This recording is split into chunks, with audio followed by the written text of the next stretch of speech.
Bom dia, rapaziada. Há muito tempo eu não faço um projeto em Damasco aqui no canal, que é algo que eu sei que vocês gostam muito, chama muita atenção. E eu também percebi que depois da minha primeira faca em aço Damasco, que foi o primeiro vídeo que eu fiz pra esse canal, no caso a primeira série de vídeos, que inclusive eu transformei em shorts recentemente, se você quiser assistir entre no canal, eu nunca mais tinha feito uma Hunter. Esse meu primeiro Damasco foi uma Hunter com cabo de caixão, e depois disso eu simplesmente não fiz mais Hunters. Então, aproveitando que um brother meu me pediu uma Hunter em Damasco, eu vou gravar esse processo pra vocês e vai ficar bem legal. Eu vou começar o projeto com essa barra de Damasco 243 camadas que eu já tinha aqui. Eu já fiz uma picanheira aqui no canal exatamente com essa barra há um tempo atrás, ficou bem bonito. E essa é a outra metade da barra, infelizmente é a metade da barra onde estava soldada a barra de manipulação do billet de Damasco. Quem faz Damasco aqui sabe que geralmente quando você vai caldear ele, você solda em uma das laterais, em uma das extremidades, uma barra de manipulação que vai facilitar colocar e retirar da forja. Geralmente quando você vai recortar o Damasco, você tira essa porção, não só a barra de manipulação, mas também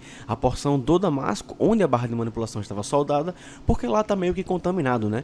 Geralmente é a porção do billet que tem mais inclusões e delaminações, e além disso também tem a solda que prendia a barra de manipulação ao billet, e essa solda não pode aparecer no padrão final do Damasco, então por isso que se corta. Nesse caso não foi cortada, essa barra foi feita pelo meu amigo Flávio da FS Cutelaria há muitos anos atrás. Então na época, por inexperiência, nós não fizemos isso, hoje em dia certamente faremos, hoje em dia certamente ele faz. Mas enfim, já enrolei muito, mas eu falei tudo isso só para justificar no começo do vídeo eu ter colocado a barra já cortada em uma garrafinha com ácido muriático. Para quem não sabe, ácido muriático é ácido clorídrico diluído, que ele serve muito bem para corroer, para comer carepa. Carepa que é a oxidação que se forma no aço a altíssimas temperaturas, e é um problema que nós temos quando vamos fazer damasco, porque a carepa vai dificultar, basicamente vai impossibilitar o caldeamento, então você precisa se livrar dela de alguma forma. E o ácido muriático é uma excelente alternativa, principalmente quando você tem uma barra com muitas inclusões ou delaminações. Você pode pôr ela dentro do ácido muriático, e como o ácido muriático é um líquido, ele vai acessar esses furinhos, esses rasguinhos, e vai limpar internamente mesmo a faca. Isso vai facilitar muito o seu forjamento e o seu caldeamento, e nesse caso funcionou perfeitamente bem. Primeiro eu limpei as barras de Damasco, depois eu empilhei elas com a barra de 1070 no meio, para fazer um samai de Damasco, e aí sim depois eu caldeei na minha forja, no meu martelete, com bastante bórax, e forjei o formato da Hunter, que ficou assim. Eu só fiz samai nesse caso, pessoal, porque eu queria ter mais material para poder realmente amassar e ter a maior chance possível de conseguir fechar essas delaminações. No fim das contas, só ficou praticamente Damasco nas laterais da faca, então quase não aparenta ser um samai, por mais que não seja um problema ser um samai, mas assim, ficou o Damasco nas laterais, e eu acho que foi uma boa alternativa porque de fato eu fechei todas as delaminações dessa faquinha, o que foi muito bom pra mim. Eu fiquei muito feliz de ver que deu certo. Depois de forjar o formato dessa faca, eu deixei ela dentro de um balde com cinzas para que ela resfriasse bem devagarzinho e o aço ficasse bem macio, e eu só fiz isso porque no fim das contas eu ia continuar forjando nesse dia. Se eu não fosse continuar forjando, eu provavelmente teria colocado essa faca dentro da forja e desligado a forja para que tudo resfriasse junto. Isso ia fazer com que a faca resfriasse realmente muito devagar e o aço ia ficar o mais macio possível. Mas enfim, pessoal, aí vocês estão vendo como foi que a faca ficou pós-usinagem mais grosseira. Eu acredito que nesse momento a faca está no grão 60, o que é bem grosso. E aí eu fiz alguns ciclos de revelação só para ver como estava ficando o formato e aonde estava a minha camada central de 1070. E eu fico muito feliz em falar para vocês que basicamente ela não aparece. Tem um lado que ela literalmente não aparece e no outro lado ela aparece bem pouquinho, o que quer dizer que eu consegui forjar ela bem centralizado. Isso quer dizer também que essa foi a camada que ficou mais fina, o que é excelente. Com isso feito, ainda tem alguns ajustes de usinagem para fazer, mas eu vou cunhar a faca com o meu logo, porque o meu logo é um cunho, isso quer dizer que ele é um carimbo, ou seja, ele imprime de fato tridimensionalmente, por assim dizer, o meu logo na faca, e isso altera as dimensões dela. Então eu vou cunhar ela, depois eu vou voltar para a usinagem e vou fazer os ajustes dos ombros dela, o que vai facilitar muito minha vida mais para frente quando eu for ajustar a guarda dela, e depois disso, agora sim eu posso ir para a têmpera, para o tratamento térmico dela. Tenho em mente que a faca sempre aparenta estar mais quente do que ela realmente está no vídeo. Pra mim essa faca tava um avermelhado bem mais frio do que ela aparenta pra vocês. Mas enfim, pessoal, depois da têmpera eu coloquei ela no meu forninho elétrico pra fazer o revenimento. E depois já parti para a usinagem final. Eu ainda usei uma lixa meio grossa para fazer a retirada mais grosseira mesmo de material. Depois eu passei para uma lixa 120 cerâmica. E depois eu passei para o teste das minhas novas lixas grão aglomerado. E assim, eu tô gostando bastante do resultado que elas deixam. Elas adiantam bastante o processo de lixamento manual que eu inevitavelmente vou ter que fazer porque essa faca é de Damasco. Possivelmente, galera, em outras facas mais simples ou talvez em machados, na verdade certamente em machados, eu vou usar muito essas lixas e provavelmente como acabamento acabamento final, tá? O grão aglomerado fino, eu tenho 3, tem o grosso, médio e fino. O fino deixa uma estética bem bonita mesmo assim. Ela é uma estética acetinada, no sentido de que ela é fosca, ela tem riscos aparentes, mas ela é muito bonita, não é um acabamento grosseiro, então possivelmente daqui pra frente vocês vão ver bastante essas lixas aparecendo aqui no canal. Mas apesar de ser um acabamento bonito, realmente não tem como você competir com o lixamento manual fino. Vocês viram agora há pouco aí como fica uma faca acetinada no grão 600 e é realmente um acabamento muito lindo, muito fino, né? E para uma faca dessa vale a pena gastar um pouco mais de tempo tentando dar esse acabamento realmente fino e uniforme em todos os pedacinhos, em todos os cantinhos da faca,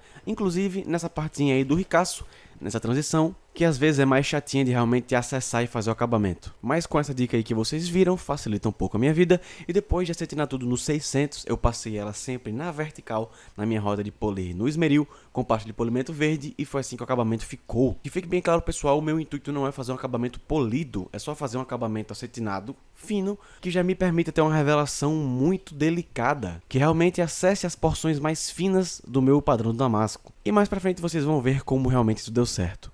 Eu não vou mostrar aqui pra vocês todo o meu processo de revelação. Se vocês quiserem eu faço um vídeo mostrando, mas vale salientar que eu faço o processo de revelação com um percloreto bem fraco, bem diluído mesmo. E eu faço vários ciclos para que eu consiga ter uma diferença bem grande de altura entre os dois aços diferentes. E nesse projeto eu fiz isso ainda mais porque o meu cliente pediu para que a faca fosse toda preta. Ele queria que a lâmina fosse preta, o cabo fosse preto e a guarda fosse de cobre. Então, por causa disso, eu não vou ter diferença de cor entre as camadas do damasco, todas vão ser pretas, mas elas precisam, apesar disso, ser visíveis. Por isso a revelação tem que ser realmente muito profunda. E com a lâmina já pronta para revelação, vamos partir para a guarda. Guarda essa que eu já falei vai ser feita em cobre. Vocês viram aí que eu cortei um pedacinho da minha barra de cobre e eu forjei ela um pouco.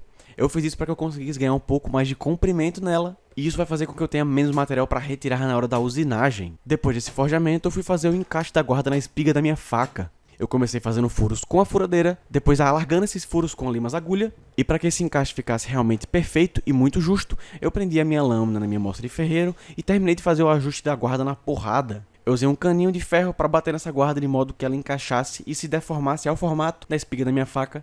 Logo depois disso eu fiz um pequeno espaçador de plástico preto, HDPE preto, que vocês já sabem, se vocês me seguem no Instagram, que eu gosto bastante de usar. E também já fiz o formato grosseiro e o encaixe da espiga no meu cabo em jatobá.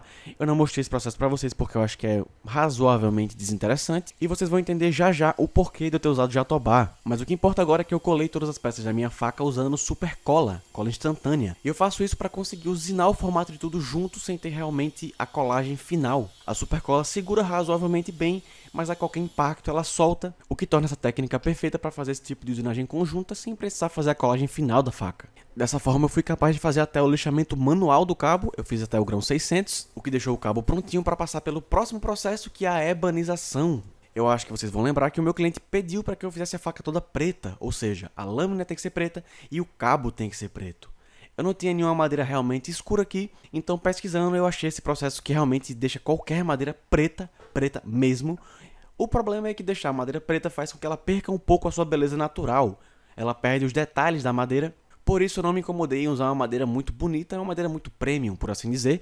E eu usei o jatobá, que é uma madeira muito resistente. Certamente a faca vai funcionar perfeitamente bem, e o cabo preto vai ser do agrado do meu cliente. Ah, e além de ebanizar a madeira com a solução de ebanização, eu também passei óleo de linhaça, que nas minhas experiências é um óleo que escurece um pouquinho mais a madeira também. Então deu certo, ficou perfeito. Mas chega de falar do cabo, pessoal, é hora de escurecer a lâmina. Vocês viram aí como o damasco tá bem revelado, tá bem bonitinho, mas tá prateado e ele precisa ser preto. E para torná-lo preto, eu vou passar essa solução aqui, Cold Black, da QMC. Esse vídeo não é patrocinado, eu só tô falando dessa marca porque eu realmente gostei do produto. E depois de aplicar o produto seguindo exatamente as recomendações da fabricante, foi assim que o damasco ficou, pessoal. Eu achei um acabamento lindo, é um preto bem profundo assim, bem deep, um pouco azulado, mas que apesar de ser muito preto, manteve as camadas do damasco bem nítidas. Isso foi bem legal, eu tô bem feliz com o resultado. Com isso a lâmina está de fato finalizada, o cabo também está finalizado, a guarda também, é hora de colar tudo junto. Para colagem eu estou usando a Orb Epoxy, é uma cola epóxi que eu tenho gostado bastante de usar. E antes de colar de fato, eu fiz alguns cortes laterais na espiga da faca para que a cola tenha onde agarrar. Eu tenho feito isso e nunca tive problema nenhum, a cola é mais do que o suficiente para prender tudo no lugar. E depois de afiar a faca na minha lixadeira de cinta com lixas grão 800 e 1200 e depois de passar ela no strop de couro, foi assim que ela ficou. eu sem querer consegui fazer um degradê no cabo, então a bunda do cabo é mais preta do que a parte mais próxima à guarda. Eu não sei como eu fiz isso, pra ser bem sincero, mas eu acho que ficou muito, muito, muito, muito bonito. Eu tô muito feliz com o resultado. Eu já mostrei ela pro meu cliente, ele adorou, então podemos dizer que esse projeto foi um grandíssimo sucesso. Comenta aí embaixo o que você achou, comenta aí embaixo o que eu poderia ter feito diferente, e por hoje é só, senhores, valeu!